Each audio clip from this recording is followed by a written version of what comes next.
This segment of Real Guppy Outdoors is brought to you by the Port of Wanimi. We move cargo.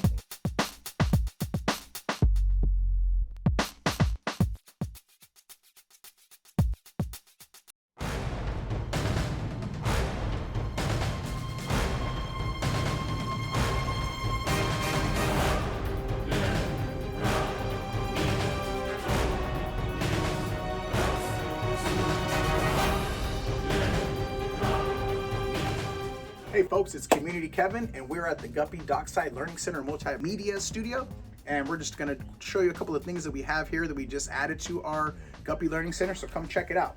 We got some new seashells that we put together that Leslie, one of our staff, has put together. So these are just a way for us to curate different seashells from around this area. Some people drop things off, and then we kind of just disperse it throughout the learning center in different areas that we think it fits. One of the cool things that we have down here is one that I found when I was teaching at a carpinteria, and this says, how'd that happen? So when the kids come in, you say, hey man, I wonder how that happened. Look, how'd this seashell get lodged inside of that rock, right? And they could kind of come up with their own ideas. See how there's little question marks? So Leslie put that together. And then the same thing, how'd that rock get in there? Or how did that shell get stuck inside of that rock? Isn't that kind of interesting? You know, was it just from the tide? And another thing we have here, look at these three shells all bound together. So this is one we called how that happened. And the youth that come in here, they get a chance to kind of just come up with their own little ideas and stories about what they think could have happened, right? Over here, some more shells that we've collected or been donated. This is one that stands out to me a lot. This is called the Broken But Beautiful section. And again, see how these shells might have a little brokenness to them, but they're still beautiful. So this is the Broken But Beautiful section. And again, just to showcase in case you might be broken or damaged. And again, one of the little kids came in and brought this in for us that he found the other day on the dock. So that goes right there. But again, Broken But Beautiful. And then down here, these are our newest edition. I got these from Texas when I was out there. And again, we don't kill anything for the sake of killing it. I found this blue crab leg while I was fishing on the pier. And then these are just ones that I picked up off the ground over there. And then we got our shark. And here's a funny story.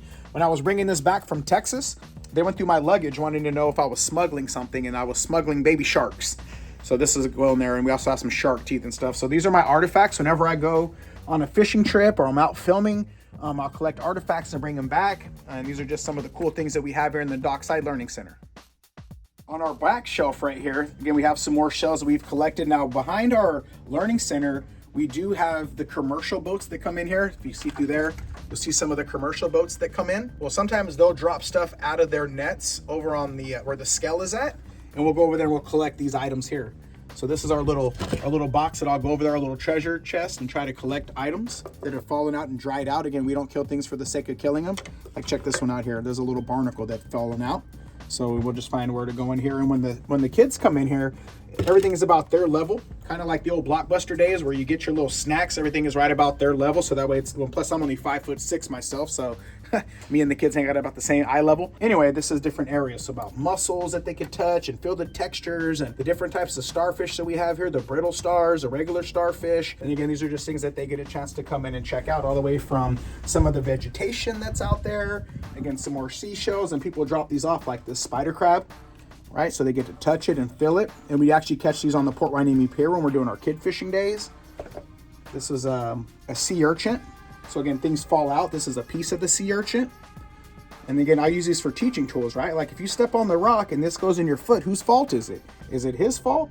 Or is it your fault because you didn't watch where you're putting your feet, right? So that way we figure out like things about responsibility and blame. So I have all these different cool ways of explaining life lessons using different types of sea creatures, but then also teaching about sustainable fishery. You want to catch a lobster and take it home and eat it, it has to be a certain size. So we use all these different live props, you know, again, a crab claw that we found on the pier when we're out there fishing, and put them into our learning center. And that's kind of just one of my visions, is to come in here and have a live hands-on museum at our learning center for the kids that want to be marine biologists. So there's a quick little walkthrough and a simple walkthrough at the Dockside Learning Center with Community Kevin with the Rolling Their Network. And again, we just want you to have a great day. We'll see you next time.